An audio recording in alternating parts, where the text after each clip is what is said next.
Halo teman-teman, selamat malam semua. Ketemu lagi dengan saya Edwin dari Surabaya. Eh, Malam ini cukup cerah ya.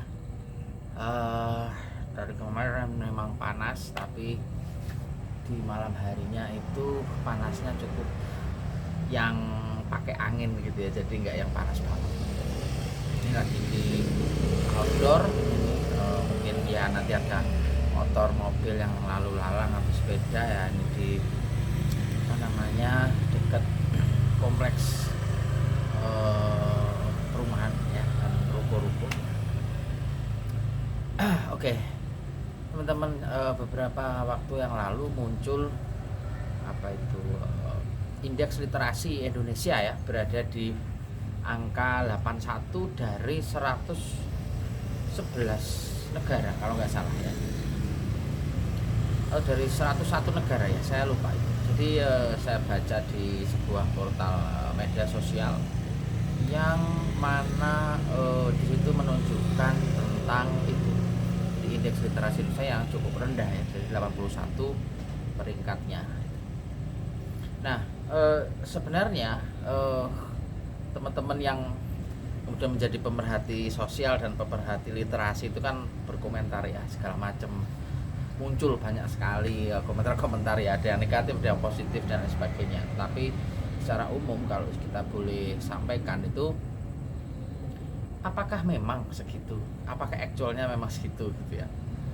Nah, kalau kita melihat sebenarnya kan metode yang dipakai itu sangat-sangat standarnya western banget ya. Jadi kita yang di eastern atau yang di istilahnya secara geografis kita berada di daerah yang ketimuran gitu ya, itu memang sedikit berbeda. Berbedanya begini,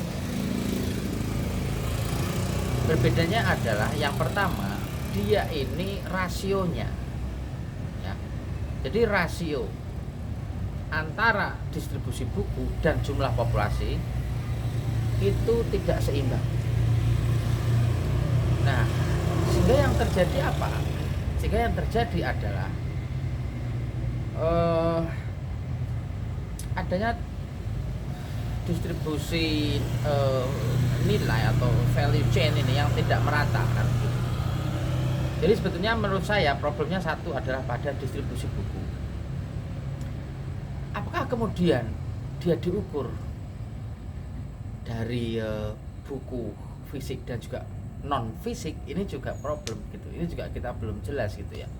Dia menggunakan parameter apa gitu. Apakah yang literasi itu termasuk PDF yang di buku, atau buku-buku digital atau e-book, ataukah hanya buku-buku yang dijual di toko buku saja?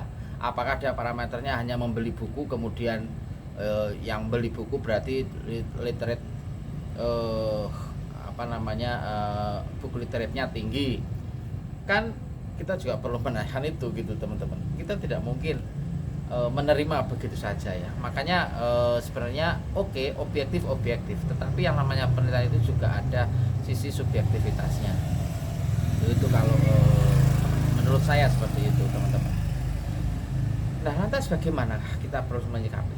Saya masih ingat ketika teman-teman di penulis Indonesia ya, di situ ada dulu zamannya Laksmi Pamuncak, kemudian Ayu Utami, dan siapa itu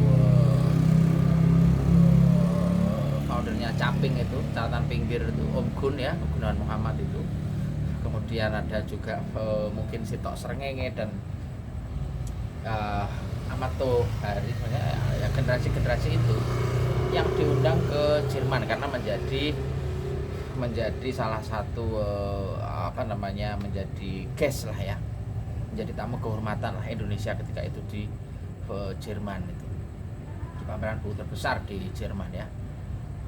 Nah, memang tidak, di situ saya bisa lihat bahwa tidak banyak sebetulnya penulis Indonesia ya. Jadi orang-orang kreatif, orang-orang pintar, orang-orang jenius yang mencoba untuk menulis itu tidak banyak. Karena semakin kesini orang-orang ini semakin didorong untuk membuat inovasi, produk, output yang betul-betul berdampak gitu ya kepada dunia sosial kita. Nah, tetapi yang diarahkan untuk menulis, untuk berbagi ilmu, untuk turut mendedikasikan dirinya di dunia literasi itu seperti kurang begitu ya. Kalau menurut saya ini pribadi.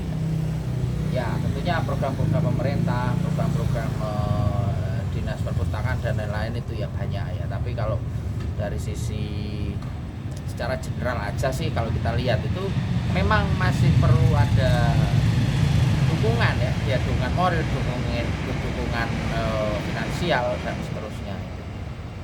Itu kalau dari sisi apa namanya yang saya tahu ya. Jadi saya tidak bisa langsung menerima hasil indeks literasi kemarin itu atau indeks literasi buku kemarin. Kenapa? Ya karena itu tadi metodenya apakah benar. Mereka membandingkan dengan negara-negara yang sudah well established, artinya dukungan untuk menjadi penulis dan menjadi pembaca buku yang baik itu sangat masif gitu ya di negara-negara mereka. Apalagi Finlandia, luar biasa Finlandia itu sistem pendidikan dan sistem pembelajarannya sudah sangat terintegrated sehingga teman-teman di Finlandia, para pembelajar di Finlandia itu sudah sangat terbiasa dengan membaca buku, menulis, mengarang gitu ya, berpikir dan dituangkan dalam sebuah tulisan naratif gitu ya. Nah itu saya kira yang perlu kita jadikan referensi itu ya salah satunya Finlandia.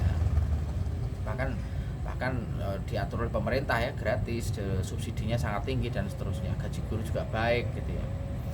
Nah itu saya kira bisa menjadi referensi kita. Nah tapi di Indonesia ini yang kemarin kita baca itu sebetulnya juga problemnya menurut saya itu adalah pada distribusi buku. Saya cukup sedih melihat beberapa toko buku yang terkenal, yang populer itu tutup gitu ya.